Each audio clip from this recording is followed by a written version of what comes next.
बहुत सारे कलाकार चर्चा मान खातर एक कॉमन से तरीके का सहारा लिया करे, कंट्रोवर्सी या बीफ, जो कि बहुत कम चांसेस में रियल हुआ है, न तो ज्यादातर एक तरफा फेक या पीआर टीम के द्वारा प्लान्ड हुआ है। और आज की वीडियो में इससे बारे में बात करेंगे।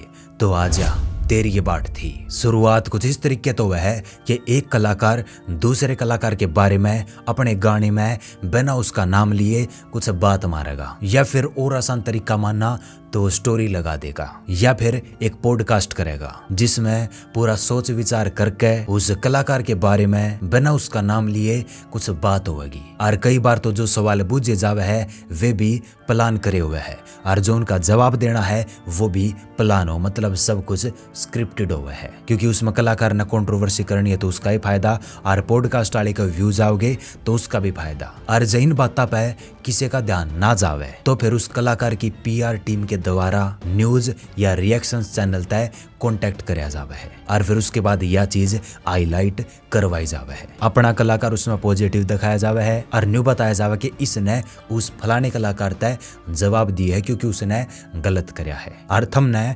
कंट्रोवर्सी के तरीके से वीडियो क्रिएट करनी है और हमारे कलाकार की हाइप बढ़ानी है, और इस तरीके से यह बात उस कलाकार तक पहुंच जावे है जिसके बारे में बोली गई है। क्योंकि नॉर्मल अगर एक दो बार पहुंचे तो वो इग्नोर भी कर दे, पर बार बार में अगर यह बात उसके सामने जावे है और उसकी नेगेटिव इमेज बननी शुरू हो जाए तो फिर उस कलाकार की भी मजबूरी हो जाए उस बारे में कुछ बोलना, ना तो लोग न्यू सोच सके कि वो कलाकार गलत है। और कुछ केसेस में यो कलाकार इन सब कहने इग्नोर भी कर दे है, पर जब श्यामी लकड़काव है तो फिर न्यू कहता भी सुन जाए कि मैं जवाब ना दिया करूं।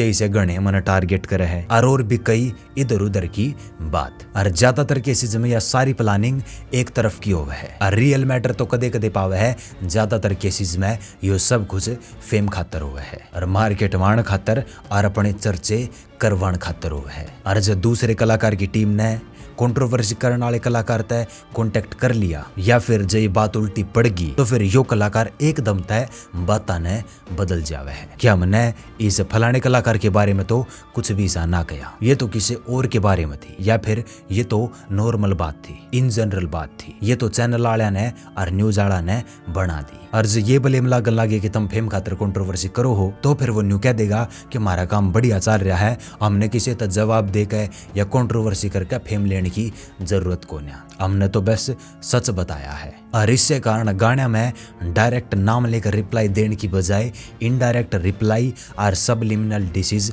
होया करे, क्योंकि वे कदे भी घुमाने पड़ सके है। अगर नाम ले दिया तो वह बात उल्टी लेनी मुश्किल हो जाएगी। अब डिटेल में न्यू बात कर लिया हाँ कि ये करी क्यों जावे है। पहला केस, अगर कोई कलाकार दूसरे कलाकार की उम्मीद पे खरा ना उतरा, कुछ धोखा दे दिया, कोई दुश्मनी बन गई, किसी बात का बुरा लग गया, बेशक तवा छोटी सी बात भी क्यों ना हो, तो फिर एक कलाकार इन बातों न लेकर अपने आप ने उस दूसरे कलाकार तय ऊपर दिखाने के चक्कर में उसने नीचे दिखाने लग जाए और उस तर रिप्लाई देने लग जाए कि तू न्यू है और हम न्यू हाँ। और जो बार में दूसरे कलाकार ने टारगेट करे और ना मानने या उसके बारे में नेगेटिव इमेज ज्यादा बन जावे तो फिर वो दूसरा कलाकार भी शामी आ जाए, या तो गाने तो जवाब देवे है या फिर नॉर्मल लाइव आके भी जवाब दे दे है। फिर दूसरा केस यो भी हो सके है कि कोई नया कलाकार हुआ है जिसकी कला बढ़िया हुआ है, गाने भी सुनने लायक है और एक नंबर के है, तो जल्दी लोगों की नजरा में आने खातर वो एक कंट्रोवर्सी प्लान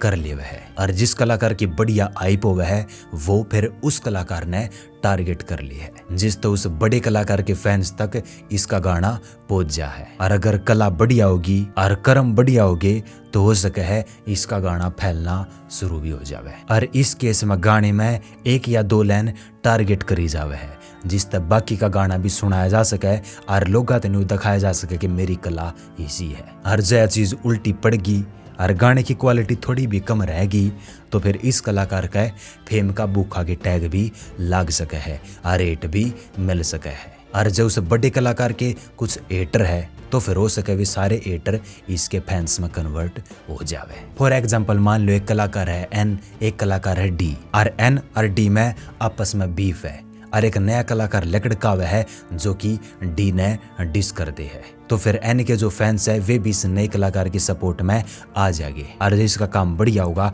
तो फिर ये सारे इसने सुनने लग जाएंगे। और फिर बाद में यो अपने शब्द ने वापिस लेकर इसे डी कलाकार तभी बातचीत कर लेगा और दोस्ती का हाथ बढ़ा लेगा और फिर इसके फैंस ने भी अपनी तरफ कर लेगा और इसका काम आगे बढ़ जाएगा। फिर तीसरा केस है नामी कलाकार से रिलेटेड। मान लो एक नामी कलाकार है जिसने पासले टाइम पे कुछ बढ़िया हिट गाने दे रखे हैं और एक टाइम पे इसकी तगड़ी हाइप थी, पर फिलहाल यो गाने तो रिलीज करे है पर इसके गाने उतने बढ़िया ना चल पाते, जबकि उनकी क्वालिटी इब्बी भी ठीक है। पर दिक्कत यह हो रही है कि लोग इस कलाकार के बारे में बात करना बंद करके या उनके दिमाग में कि यो कलाकार लकड़ लिया, तो फिर यो कलाकार भी एक प्लान तरीके से कंट्रोवर्सी क्रिएट करवावे है। फिर यो एक ऐसा गाना रिलीज करे है जिसमें या तो किसी दूसरे कलाकार का जवाब है या फिर इस तरीके से वो लिखा जावे कि किसी मुद्दे पे कंट्रोवर्सी क्रिएट हो जावे या फिर पॉडकास्ट वगैरह या स्टोरी भी लाई जा सके है और फिर तय वो तरीका अपनाया जावे जो कि मैंने वीडियो की शुरुआत में